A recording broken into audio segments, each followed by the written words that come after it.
On a lonely night in 1946, President Harry S. Truman went to bed at 9 p.m. About 6 hours later, he heard it knock.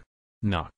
Knock. The sound against his bedroom door awakened him. He wrote to his wife in a letter that is archived in his presidential library and museum. I jumped up and put on my bathrobe, opened the door, and no one there, he wrote. Went out and looked up and down the hall, looked in your room and Margie's. Still no one. Went back to bed after locking the doors and there were footsteps in your room whose door I'd left open. Jumped and looked and no one there. The damn place is haunted sure as shootin'. Secret Service said not even a watchman was up here at that hour. You and Margie had better come back and protect me before some of these ghosts carry me off.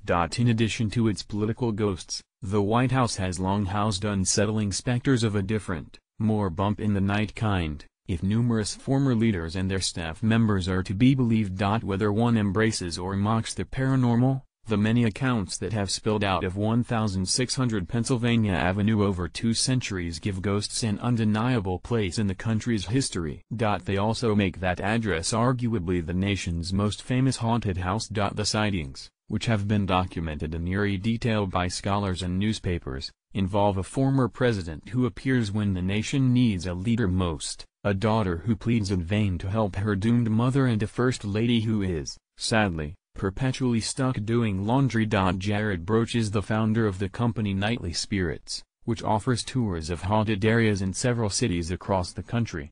But when Broach started the tours in 2012, he offered only one: the White House. The White House has the best ghost stories, and I'd call them the most verified, Broach said. Honestly, we could do a 10-hour tour if we really wanted to. One of his favorite stories is about David Burns, who sold the land where the White House sits and whose voice has been reportedly heard in the Oval Office. "I'm Mr. Boo Earns," Broach would always say during tours when he got to that part of the story. Asked if he believes in ghosts, Broach said for sure and then pointed to more prestigious authorities. "If I said no, I'd be calling about 8 different presidents liars," he said. One of them would be Abraham Lincoln. He reportedly received regular visits from his son Willie, who died in the White House in 1862 at age 11 of what was probably typhoid fever. Mary Todd Lincoln, who was so grief-stricken by the loss that she remained in her room for weeks, spoke of seeing her son's ghost once at the foot of her bed. There are also reports of her hearing Thomas Jefferson playing the violin and Andrew Jackson swearing. After his assassination in 1865, Lincoln apparently joined his son in his phantasmal roaming. First Lady Grace Coolidge spoke in magazine accounts of seeing him look out a window in what had been in his office. Many more sightings would come in the decades and presidential administrations that followed. Queen Wilhelmina of the Netherlands was sleeping in the Lincoln bedroom in 1942 when she reportedly heard a knock on her bedroom door, opened it to see the bearded president and fainted.